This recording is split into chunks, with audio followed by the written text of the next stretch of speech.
At the moment, I am overwhelmed with cozy games that I want to play, and the latest one to add to that list is Lemon Cake. This game recently dropped on the Switch after being available on the PC for over a year. I have really been enjoying playing through this and keep finding myself clicking play whenever I have a free moment. But is this game for you? In this video, I'm going to talk about the gameplay of Lemon Cake and explore if you should make a purchase, or maybe give you a few reasons why you shouldn't, or at least hold off on buying it now. So what is Lemon Cake? Lemon Cake is a cozy simulation game with a time management aspect to it. It feels super nostalgic for me, and maybe that's why I keep playing it. If you're familiar with games such as Diner Dash and Cake Mania, then this is essentially a cozier, cuter version of that game. It's definitely more relaxed. If you look at the graphics as well, who can argue with them? I just think that they are on point and super appealing to me personally. Lemon Cake does have a cute little storyline to it as well. The basic idea is that you're to restore an abandoned bakery with the help of a ghost friend. This ghost friend has no hands, which is a bit strange, but probably why you get no help from him in the kitchen. You later discover that this ghost is the previous owner, which is a cute little backstory if I do say so. This game does vary from other games I usually play. There is no big sprawling town or island here, as Lemon Cake is set in 3 main rooms: your bakery where you bake the items, your cafe where you serve the customers, and the greenhouse where you grow the produce. There is your bedroom, which you can upgrade later on in the game, but it doesn't seem to play much of a role here. So what about the gameplay?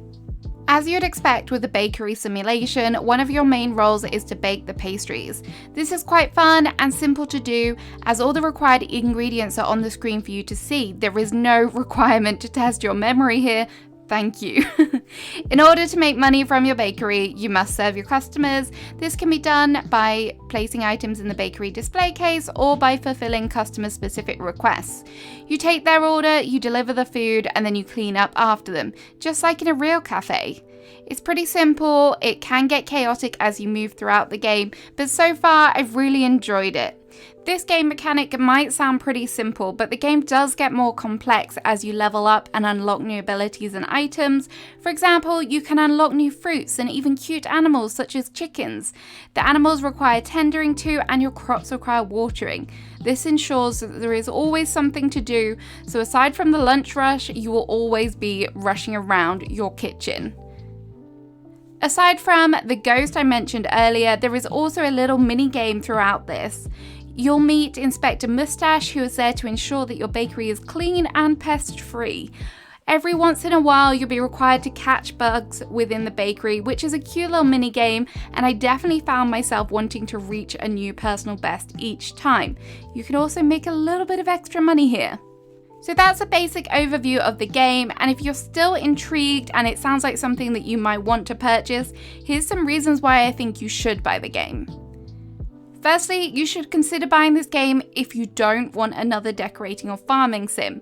If you're looking for something a bit different, something that you're tired of decorating, you're tired of doing quests, then this is definitely one to consider. This isn't Animal Crossing, this isn't Disney Dreamlight Valley, it's definitely not Stardew.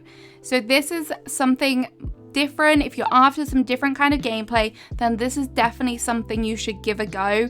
It's very much based around the one goal of baking and just keeping busy. It's really fun. Earlier on, I did say that the game can be a bit chaotic, and that's true because you are multitasking, you're running around doing all these different things. However, I do actually still find it quite relaxing. There is something that's very chill about this, and there's not too much stress. With other time management games, there's always a level requirement that you must hit to move on to the next level. However, with Lemon Cake, there appears to be no fail option. You're not going to progress just because you didn't sell 10 cakes. That's not going to happen. You simply just earn less money if you have a bad day, which I actually quite like. It makes it feel more relaxing, less stressful.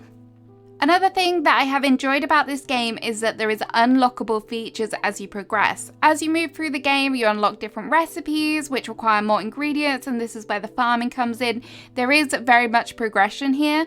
You must use the money you have earned to unlock these, and this is what makes it somewhat addictive, yet also strategic. A few times I've upgraded but then realized I probably should have saved that for another perk. This just really does keep you playing, and I do enjoy that aspect of games. It's also interesting to see what recipes are going to be there. Is my favourite cheesecake going to be unlocked? We'll have to find out. As well as there being some strategy when it comes to unlocking items, there is also strategy required when it comes to what dishes you are serving, as you get to choose what dishes will appear on the menu each day. When compiling the menu you will serve for that day, you will notice bonuses can be obtained. I found it super important to rotate the dishes I was serving, and I found it helpful to ensure I had a less complex dish on the menu if I needed something quickly for the display case. Having this strategy there definitely made it more than just a baking sim, doing the same thing over and over, just baking things. So I did like that about the game, and who doesn't want to earn more money? So there are the reasons that I've been enjoying this game so much, and the reasons why I would kind of recommend it. However, there are kind of two reasons that maybe I wouldn't recommend it so quickly, and the first one is, do not buy this game if you don't like repetitive gameplay. Yes, you can play it casually, pick it up, do a level, put it back down, but the gameplay does get a bit repetitive. You are literally baking, serving, and harvesting, all of that different stuff, and it is fun, it is really addictive, but you're not going to sit down and play this game for 3 hours. You might, but you might get a bit bored after and find yourself turning it off.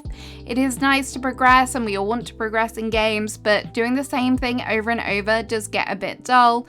So just bear that in mind. It is something that is super casual, but quite repetitive at times. The second thing about this game, which might put you off, is the price.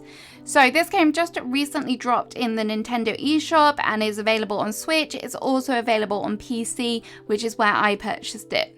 So in the Nintendo eShop, it's currently £27, which equates to about $30 US. This is a lot of money, nearly premium game price. I would urge and say it's probably not worth that. For the amount of hours you're going to probably put into it, and also the gameplay mechanics, etc., I don't feel it's worth it. Maybe it's time to wait and see if you can get it in the sale. I purchased it in the sale on Steam for £11, which to me felt a lot more reasonable.